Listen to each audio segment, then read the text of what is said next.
El método de bisección consiste en subdividir el intervalo, de tal manera que vamos a ir quedándonos con el subintervalo donde esté contenida la raíz. Para saber cuál es el subintervalo donde esté contenida la raíz, hay que analizar el signo de la función en cada uno de los extremos. Y nos vamos a quedar con el subintervalo donde el signo de la función en cada uno de los extremos sea opuesto. Es decir, que uno sea positivo y el otro negativo. ¿Bien? ¿Y cuántas veces vamos a ir subdividiendo el intervalo? La cantidad de veces que sea necesaria. Ahora bien, cuando nosotros implementamos este procedimiento a mano, vamos a tener que determinar primero, a priori, es decir, antes de comenzar el proceso, cuántas veces vamos a tener que iterar.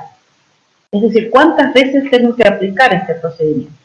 Para lo cual, lo que voy a tener que hacer previamente es la cantidad de iteraciones o pasos que vamos a tener que hacer. Fíjense, fijando en una tolerancia, vamos a poder determinar n, la cantidad de iteraciones necesarias que voy a tener que hacer para encontrar una solución aproximada de mi raíz.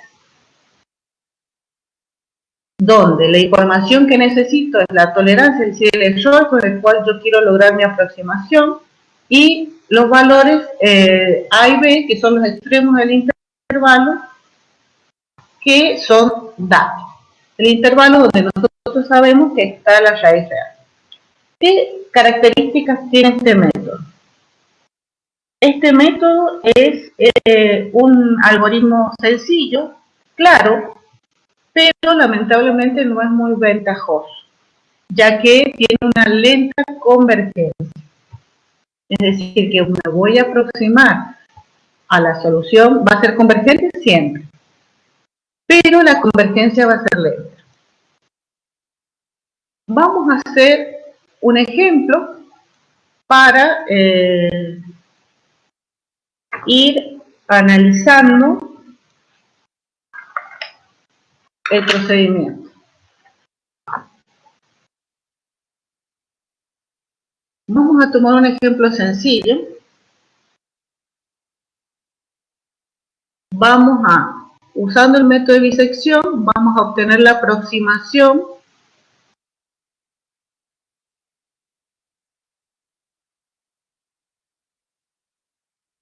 de la aproximación a la raíz real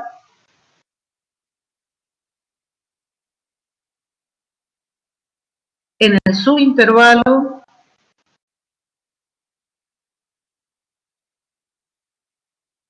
en este caso 4, 5, de la siguiente ecuación polinómica.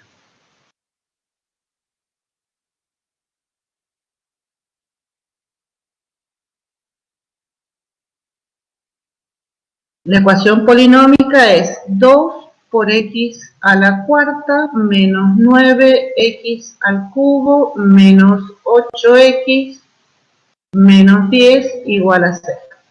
Vamos a trabajar con una tolerancia, es decir, con un error del orden de 10 a la menos 3. Entonces, lo primero que tenemos que hacer es la determinación de la cantidad de iteraciones o del número de iteraciones que tenemos que realizar para obtener una aproximación de la raíz. Entonces, lo primero es determinar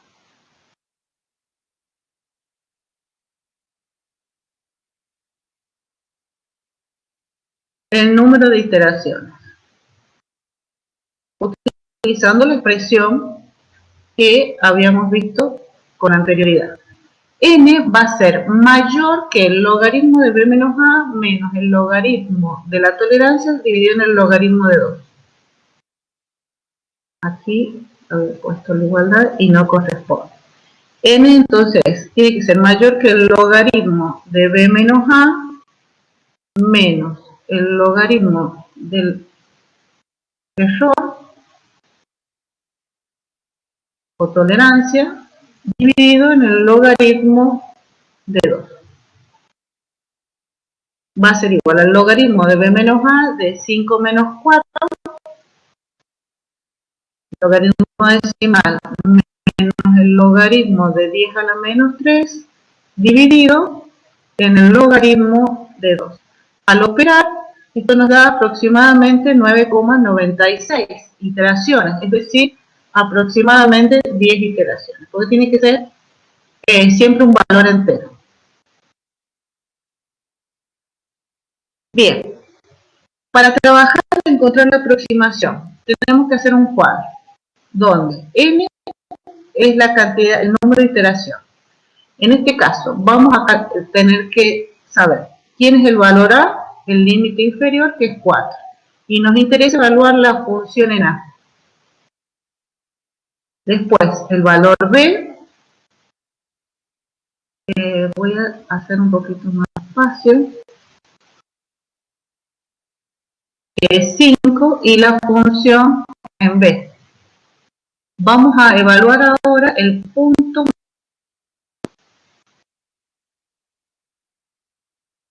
que es x sub m. Bien, y la función en ese punto medio. Y por último, vamos a evaluar la amplitud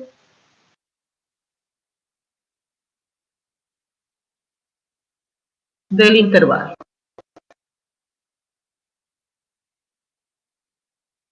Amplitud o la longitud del intervalo, que es L, lo vamos como B menos A. Es decir, el extremo superior menos el extremo inferior. Esta es una tabla de valores que es necesario implementarla para trabajar en forma ordenada. Y así sucesivamente. Bueno. En la iteración 0, es decir, cuando todavía no hay arco, partimos de los datos iniciales. No, voy a tomar de la iteración 1, formalmente. La iteración 0, ¿cuál es? Partimos del intervalo inicial, que es 4. En la primera iteración, en los extremos del intervalo es 4 y 5. ¿Cómo encuentro el primer punto medio? El x1. Y va a ser la suma de a más b dividido en 2. 4 más 5, 9, dividido en 4,5. La primera aproximación, 4,5. Muy bien, fíjense, este 4,5, si hacemos una gráfica, hay algo que me está faltando. Primero, evaluar la función en A y la función en B. ¿Cómo evalúo la función en A? Y reemplazando en esta ecuación, en esta igualdad, el valor 4. Es decir, que me va a quedar 2 por 4 a la cuarta menos 9 por 4 al cubo menos 8 por 4 menos 10. Al sacar la cuenta, esto me queda menos 106. Es decir, que es un valor menor a 0. Y ahora evaluemos la función en B. Es decir, reemplazando la función en 5. 2 por 5 a la cuarta, menos 9 por 5 al cubo, menos 8 por 5, menos 10. Al sacar la cuenta, esto me queda 75. Revisan las cuentas después. Este es un valor mayor a 0. Fíjense, al existir un cambio de signo, podemos corroborar que existe la función en este intervalo.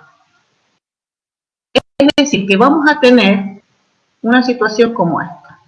En A, la función es negativa y en B, la función es positiva.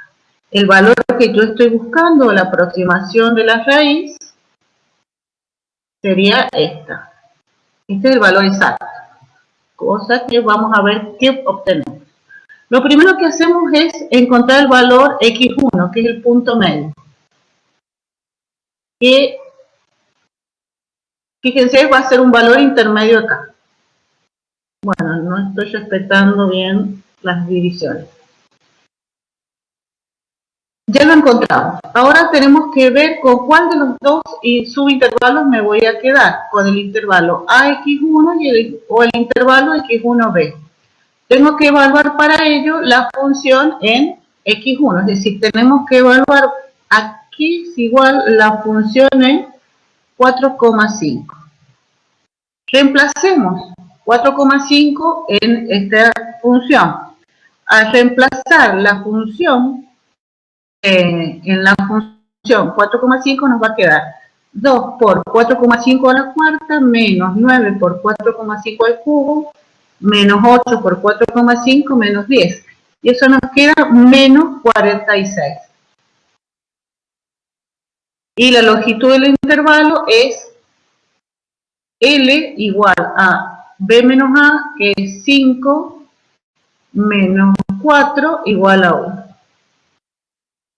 Vamos a la segunda. Bien, pero antes de seguir, fíjense, la función en 4,5 es negativa.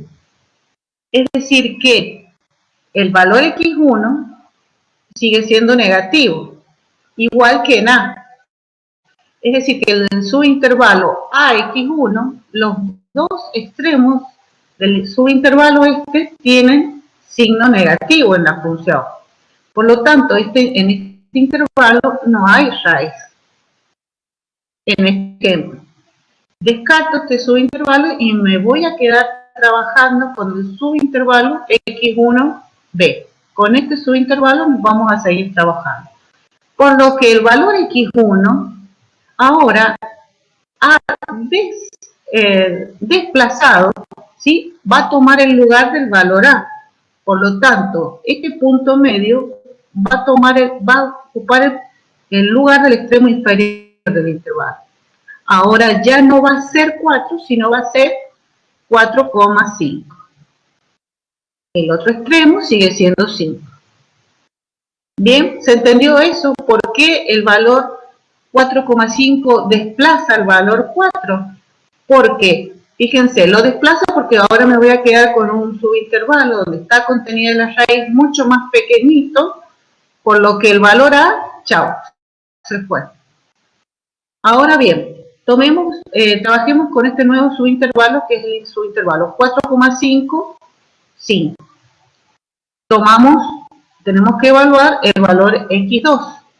El valor X2, ¿cómo lo voy a calcular? Y tengo que calcular el punto medio de la suma de 4,5 más 5 dividido en 2. Al sumar 4,5 más 5 dividido en 2, esto nos queda 4,75. Este es el punto medio que voy a colocar acá. Evaluemos la función en 4,75. Es decir, reemplazando 4,75 en esta expresión, nos queda 5,58. Para que veamos más o menos cómo sería el proceso. El punto X2 sería acá. El punto X2, de acuerdo a esto que acabamos de calcular, la función en X2 es positivo, es decir, que el valor X2 va a desplazar al valor B, porque en esta nueva subdivisión, el intervalo X1B me va a dar dos subintervalos, el X1, el X2 y el X2B. Ahora, el subintervalo X2B es el que se desprecia, ¿sí? Se descarta, ya no se sigue trabajando con B, y el valor 4,75, que lo voy a escribir con azul, va a tomar el lugar de B. Y fíjense, dejo el 4,5 como está. Ya estoy en la tercera iteración, pero tengo que llegar hasta la 10ª iteración, o sea que todavía nos falta un montonazo. Ahora, para encontrar el X3, sumo 4,5 más 4,75 dividido en 2. Algo que me olvidé, calcular la longitud del intervalo. L, en este caso, es 5 menos 4,5. Esto era 0,5. Bien, calculemos el valor X3. El valor X3 es 4,5 más 4,75 dividido en 2. Esto nos queda, lo voy a escribir acá directamente, 4,625. Evaluar la función en 4,625. Me queda menos 22,267. Y la longitud del intervalo, que es 4,75 menos 4,5, esto es 0,25. Bien, la función en el punto medio es negativo, por lo tanto, este punto medio, que es 4,625, va a suplantar al extremo,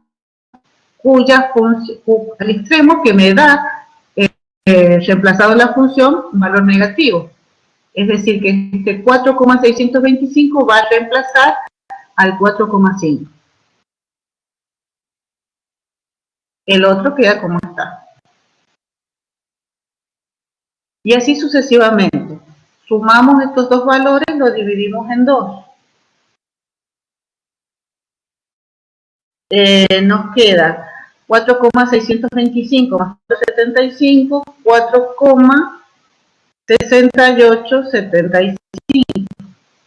Reemplazado en la función, nos queda menos 8,876.